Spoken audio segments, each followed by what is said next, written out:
యేసుక్రీస్తును పొట్టన పెట్టుకోవాలనుకున్న హేరోదు ఎవడండి? ఎదోమీయుడు. దావీదును పొట్టన పెట్టుకోవాలనుకున్న వ్యక్తి, అందుకు సహాయం చేసిన వ్యక్తి, యాజకులను చంపేసిన వ్యక్తి ఎవడండి? దోయగు. ఎవడు? ఎదోమీయుడు. యూదులందరినీ చంపాలి అని చెప్పి పన్నాగం పడినటువంటి హామాను ఎవడండి? అగగీయుడు. ఎవడండి? అమాలేకీయుడు. ఎవడండి? ఎదోమీయుడు. యాకోబును చంపేసేయాలి అని కత్తి దూసినవాడు, కళ్ళు ఎర్రజేసిన వాడు ఎవడండి? ఎదోమీయుడు. ఎవడండి? శపితమైన వాడు. ఎందుకండి? ఒక అద్భుతమైనటువంటి ఆత్మీయ తండ్రి ఒడిలో పెరిగినటువంటి వాడు ఆ ఆత్మీయతను పక్కన పెట్టేశాడు. చెప్పిన శ్రేష్టమైన విషయాలు నిర్లక్ష్యం చేశాడు. మా తమ్ముళ్ళు చెల్లెళ్ళో, మీ నాన్న మీ అమ్మ మంచి ఆత్మీయులా? ఆత్మీయ విషయాలు మీకు నూరిపోస్తున్నారా? పెడ చెవిన పెట్టకండి. ఎప్పుడు ఈ స్టోరీలు చెప్తానే ఉంటారు, ఎప్పుడు ఈ ఆత్మీయ సంగతులు చెప్తూ ఉంటారు. పెడ చెవిన పెట్టకండి.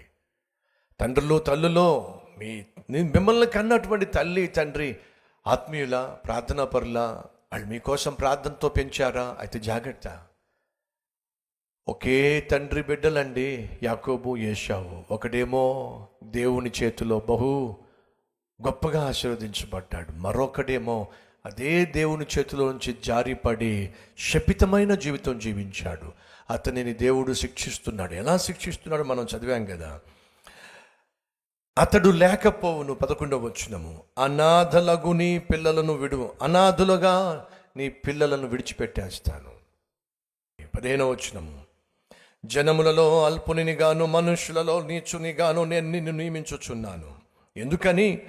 నీవు భీకరుడువు, కొండ సందులలో నివసించువాడా, పర్వత శిఖరమును స్వాధీనపరుచుకునివాడా, నీ హృదయ గర్వము నిన్ను మోసపుచ్చెనో. బహు గర్విష్టి.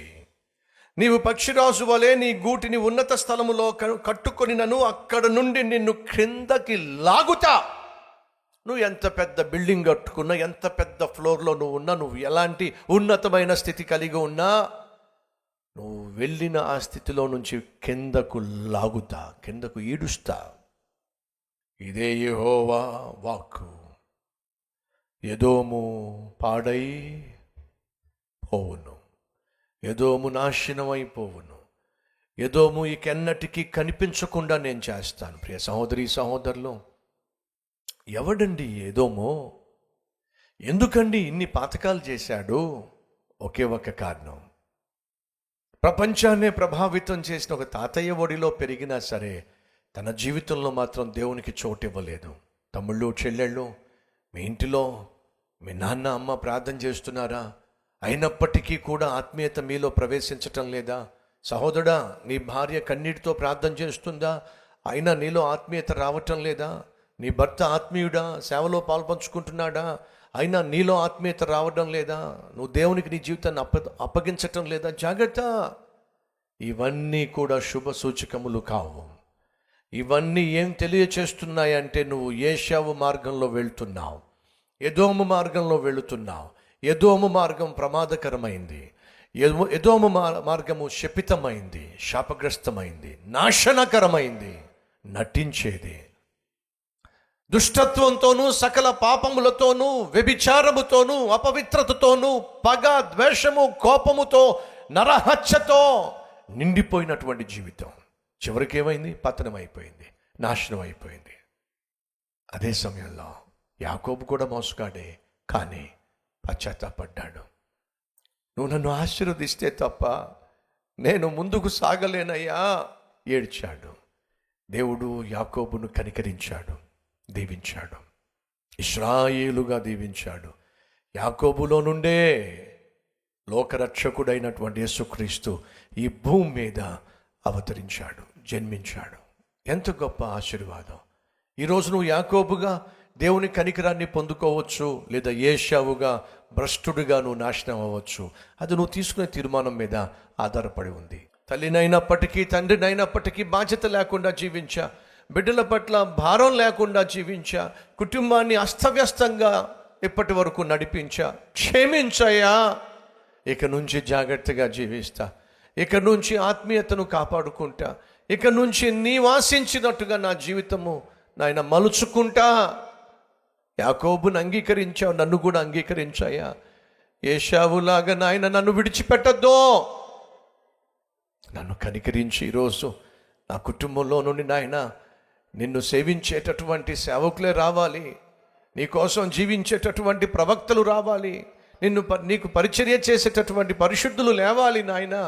అలా అయితే ఈరోజు నీ చెయ్యి పైకెత్తి ప్రభువుకు చెప్పు.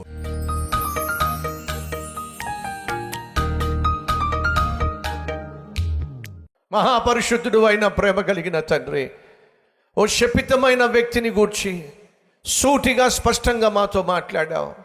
పరిశుద్ధ గ్రంథంలో దాగి ఉన్నటువంటి విలువైన శక్తివంతమైన హెచ్చరికలను మేము మా జీవితాన్ని సరిచేసుకోవడానికి కావలసినటువంటి నీ మాటలను అనుగ్రహించినందుకు వందనాలు, స్తుతులు, స్తోత్రాలయ్యా.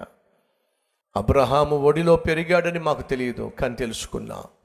అబ్రహాము నేర్పించిన పాఠాలు విన్నట్టుగా విని విడిచిపెట్టినటువంటి శపితమైన వ్యక్తి ఎలా తన తర్వాత 2000 సంవత్సరాల వరకు తన సంతతి అంతా కూడా ఎలా శపితమైన జీవితం జీవించిందో మేము చూసాం. అయ్యా, మేము మరణించిన తర్వాత మా తర్వాత సంతతి వస్తుంది, సంతతి వస్తుంది నాయన. మా సంతతిలో నుండి ఏ ఒక్కరూ కూడా ఎదోమీయులు కావడానికి వీల్లేదయ్యా. నిన్ను సేవించే, నీ కొరకే జీవించే, నిన్ను ప్రకటించే, నీ రాజ్యాన్ని వ్యాప్తి చేసే నాయనా, నీ నామానికి మహిమను తీసుకొచ్చే అద్భుతమైనటువంటి ఆత్మీయులను ప్రభువా మా కుటుంబంలో, మా సంతతిలో, రాబోయే తరములో, తరతరాలలో అనుగ్రహించు నాయనా. నాతో పాటు ప్రార్థనలో ఏకీభవిస్తున్న ప్రతి ఒక్కరిని, వారి కుటుంబాన్ని, బిడ్డలను నాయనా ఈ సమయంలో దర్శించు. మేము మా బిడ్డలు చేసిన ప్రతి పాపమును క్షమించు నాయనా, మన్నించు నాయనా. మా మీదకు రావడానికి సిద్ధంగా ఉన్న కష్టము కానీ, శాపము కానీ, నష్టము కానీ, వ్యాధి కానీ, అపాయము కానీ, ఆపద కానీ రాకుండా ఆపేసేయి నాయనా. మమ్మను కనికరించి నీ మహాకృపను బట్టి క్షమించి ఇది మొదలుకొని నువ్వు ఆశించినట్టుగా జీవించే మహాధన్యత మా అందరికీ అనుగ్రహించమని, రాబోయే తరానికి దయచేయమని యేసు నామం పేరట వేడుకుంటున్నాం తండ్రి, ఆమెన్.